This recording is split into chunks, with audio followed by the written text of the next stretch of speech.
Some 70% of teachers are not getting paid, and millions of children, Afghanistan's future, are out of school.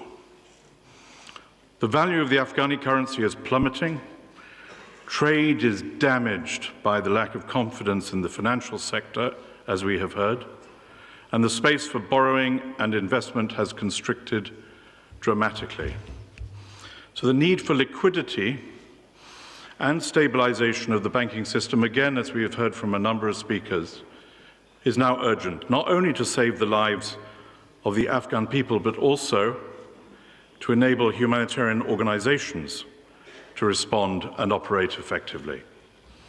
I welcome the decision by the World Bank's Afghanistan Reconstruction Trust Fund to transfer $280 million by the end of December to UNICEF and the World Food Programme.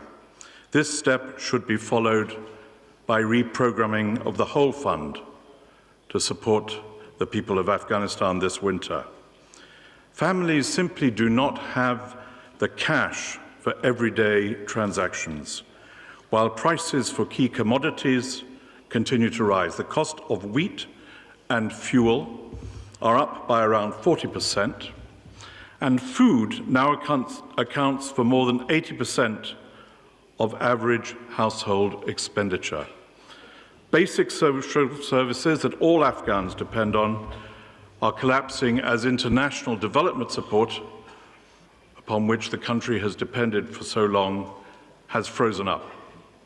By the middle of next year, as estimated by UNDP, universal poverty may reach 97% of the population of Afghanistan.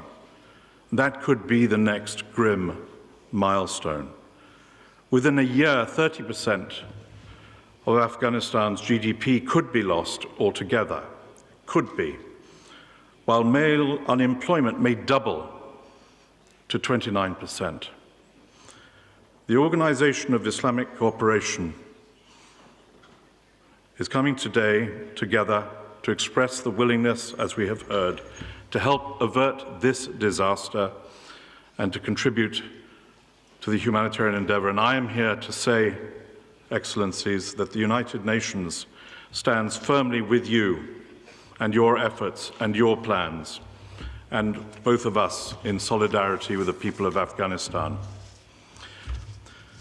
Next year, the United Nations will seek funding for the largest ever appeal for humanitarian assistance for a country, an annual appeal of about $4.5 billion to help the most vulnerable in Afghanistan with life-saving assistance.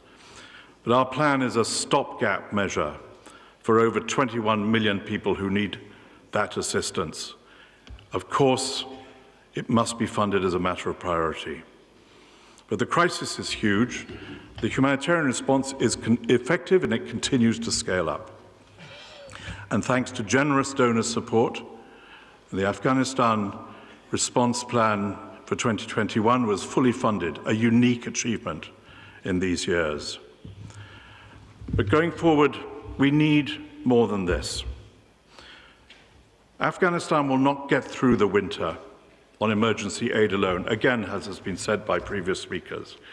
We also need flexible donor funding that can be used to ensure salaries for public sector workers and support to basic services such as health, education, electricity, livelihoods, to allow the people of Afghanistan some chance to get through this winter and some encouragement to remain home with their families.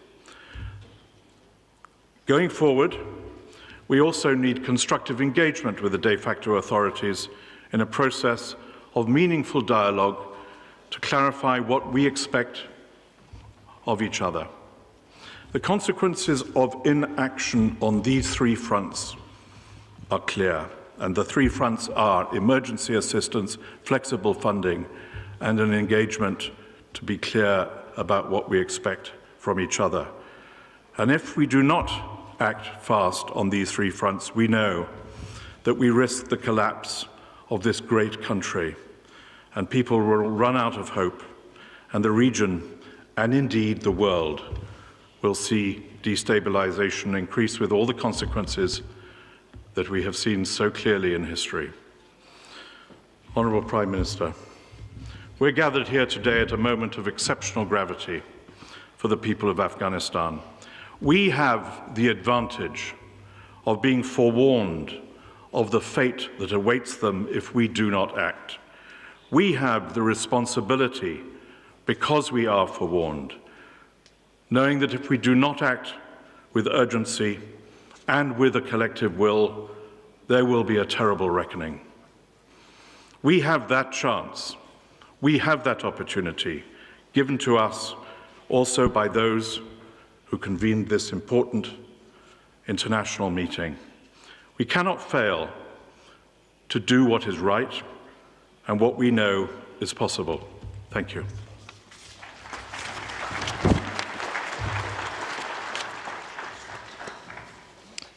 I thank UN Under-Secretary General Martin Griffiths for his contribution to our deliberations. I now request His Excellency Imran Khan, Prime Minister of the Islamic Republic of Pakistan,